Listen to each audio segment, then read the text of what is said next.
Nagdire-diretso sa intersection ng SUV na yan sa Mapandan, Pangasinan. Nasagi nito ang harapan ng isa pang SUV bago tumagilid at dumagan sa mga motorsiklo na nag-aabang din sa intersection. Sugatan ng mag-inang sakay ng isang motorsiklo, gayon din ang isa pang rider.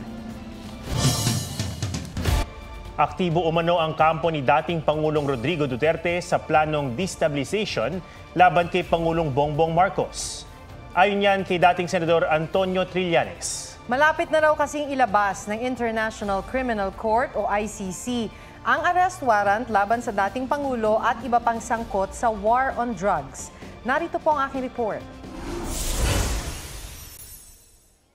May bago umanong mga plano para pabagsakin ang administrasyon ni Pangulong Bongbong Marcos ayon kay dating Senador Antonio Trillanes IV. Meron ng mga na-identify na active PNP personnel na Davao Group na involved dyan sa mga ouster plots. Yung retired na PNP tsaka active, talagang kasama na sila. Yung namang retired AFP na former senior officials ng Duterte administration, sila naman yung nagre-recruit sa active AFP officers. Pero so far, wala pa nga sila nare-recruit.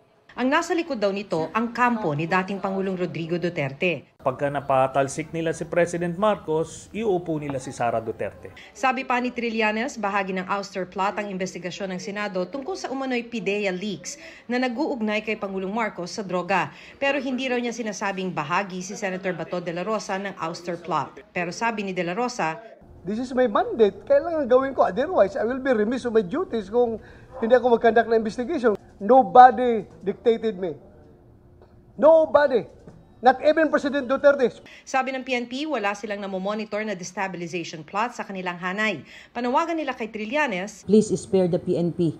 Dito po sa mga issue po na ito, the PNP will remain apolitical at we will always uphold po yung ating konstitusyon." Hindi rin daw loyalty check ang command visit ng hepe ng PNP sa NCRPO. There's no loyalty check. Lahat po ng pulis dito, we are very loyal to the Constitution. Tumanggi si Trillanes na pangalanan kung kanino galing ang impormasyon tungkol sa destabilization plot.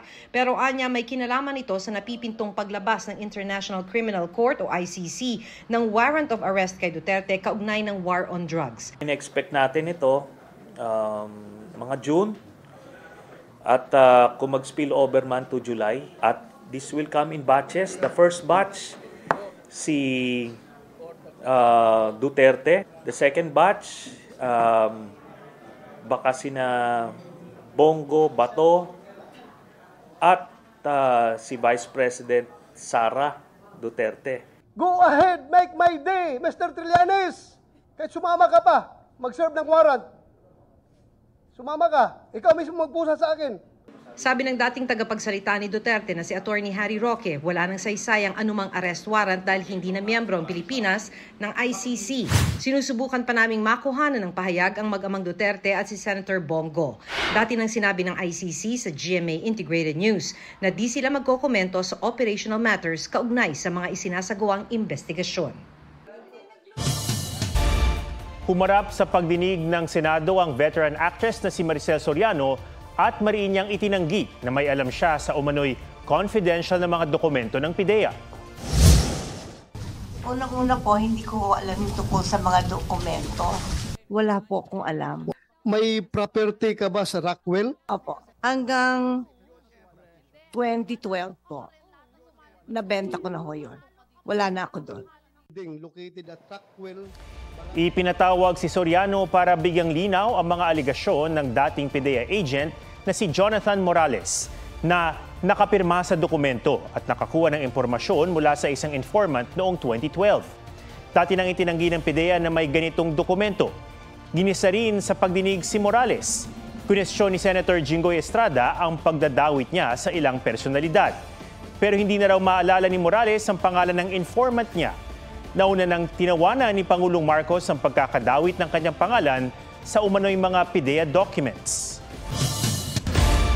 Inulan ng ilang lugar habang nakararanas pa rin ng matinding init ang ibang bahagi ng bansa.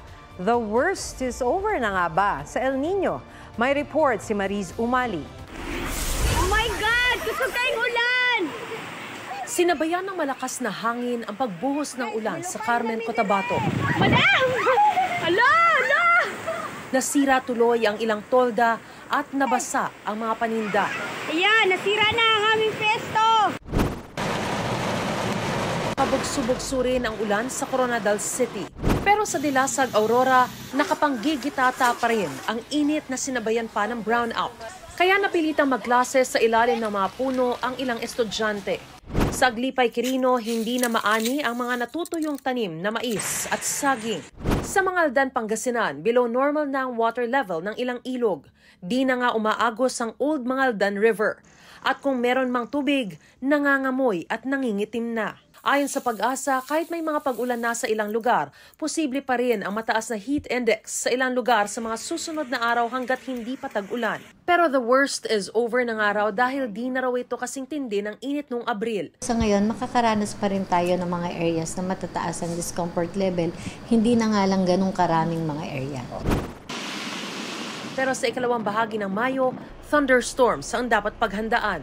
Second half, may mga areas pa rin na medyo mainit, pero mostly mas marami na tayo mararanasan ng mga local thunderstorm activities. Even though without El Nino, ay nangyayari yan kapag malapit na yung tag-ulan natin. Dahil sa nagbabagong klima, kailangang paghandaan ang mas mapaminsalang pag-uulan at pagbaha na inaasahan sa pagpasok ng La Nina sa huling bahagi ng taon. We will be expecting wetter weather during La Nina stages. So, yun po, yun po yung kailangan paghandaan, but at the same time, kailangan ng maging mas urgent yung mga policies. Alarming is an understatement. Dapat nating paghandaan, syempre, yung ating mga flood-prone areas kung sakaling magkaroon ng La Nina. May ipinresinta ng plano ang Department of Public Works and Highways bilang tugon sa mga inaasahang pagbaha. Mariz Umali nagbabalita para sa GMA Integrated News. Nagbabala ang LTO laban sa bagong text scam. Ang mensahe tungkol umano sa traffic violation at pinagbabayad ng multa ang mga nakatatanggap nito. May report si Katrina Son. Isa rin ba kayo sa mga nakareceive ng mga text messages mula umano sa MMDA at LTO na nagsasabing may violation ka at kailangan mong magbayad ng multa?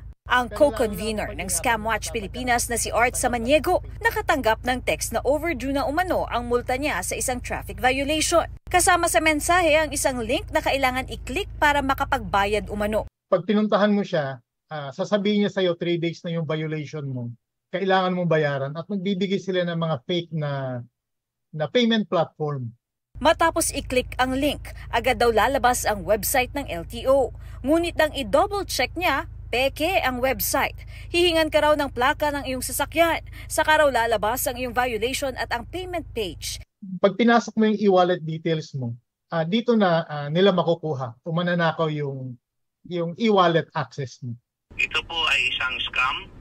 Hindi po ito ginagawa ng LTO. At huwag po kayong mag-click sa anumang link. Hindi rin daw pinapayagan ng LTO ang kanilang tauhan na maningil o kumuha ng pera sa labas ng opisina gamit ang social media sites. Paalala ng MMDA, hindi pa ipinapatupad ulit ang no contact apprehension policy. Naka-TRO pa rin po. Hindi pa rin kami nagpapatupad. Bawal kami mag-accept ng payments, kahit online payments ng mga violations tungkol po sa no contact apprehension policy. Iniimbestigahan na ito ng DICT. Lumalabas daw na ang gumagawa ng text scams ay nasa Pilipinas. Pero hindi natin dinidiscount yung possibility they are connected to a wider net of syndicates of organized cyber criminals. Tignan daw maigi ang link na ating ikiklik dahil isang maling letra lang daw, indikasyon ng ibang website ito. Bukas nakatakdang magpulong ang MMDA, LTO at DICT tungkol dito. Katrina Son, nagbabalita para sa GMA Integrated News. Umaabot na sa 3,000 pasyente kada araw ang nagpapaturok ng kontra-rabies sa San Lazaro Hospital sa Maynila. Lagpas na ito sa 800 kapasidad ng ospital. Ang ilan sa mga nagpapabakuna mula pa sa karatig lungsod. Bagay na ipinagtataka ng ospital dahil bawat syudad dapat may animal bite center. Apela nila sa mga lokal na pamahalaan tiyaking may sapat na bakuna kontra rabies sa kani-kanilang animal bite treatment center.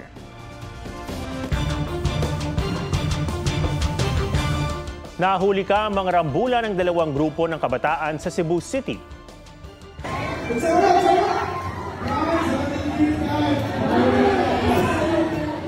Bukod sa suntukan at tadyakan, nagampasan pa ng mga upuan ang ilan sa kanila. Dinig sa video ang mga tao sa paligid na naghihiyawan at nagpapalakpakan pa. Naawat sila nang dumating ang mga pulis. Nagsimula raw ang gulo matapos manuntok ang isang lasing na lalaki. Sinita kasi siya ng isang grupo matapos na sundan ng kasama nilang babae.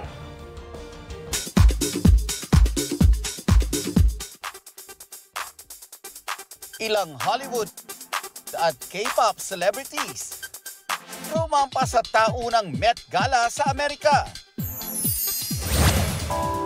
David Licauco, naramdaman na raw agad ang resulta ng isinagawang procedure para sa kanyang sleep apnea. Sa lahat ng mga sumusuporta sa akin, super appreciate you guys for praying for me for my operation. OG Diaz, handa raw harapin ang kasong online libel na isinampa sa kanya ni Bea Alonso. Hindi rin daw siya galit sa aktres. Nelson Canlas, nagbabalita para sa GMA Integrated News.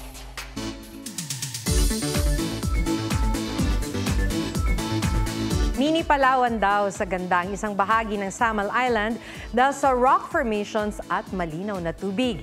G tayo dyan, kasama si Mark Salazar.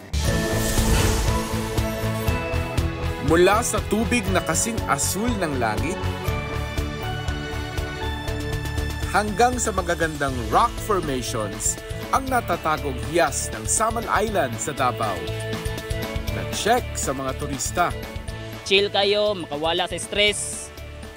Every weekend, kanang ulit trabaho, banding sa family.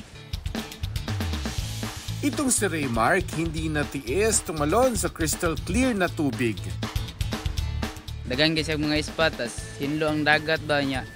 Nice kaya mga bato. Abot ang lilim ng mga puno sa gilid ng dagat kaya saktong pang-chill. Prepare your selfie sticks dahil hindi mauubusan dito ng picture-perfect spots. 30 minutes lang mula sa Port of Babac sa Davao ang biyahe. Kaya hindi ganun kahirap dayuhin. Mark Salazar, nagbabalita para sa GMA Integrated News.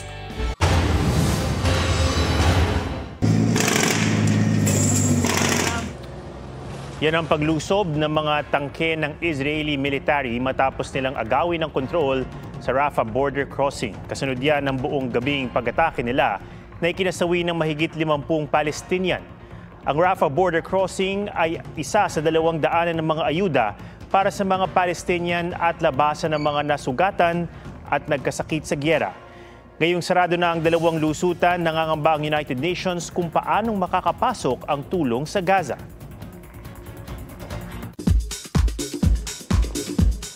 Wagi ang ilang bigating K-drama stars sa 60th Baeksang Arts Awards 2024, ang tinaguriang Oscars at Emmy Awards ng South Korea.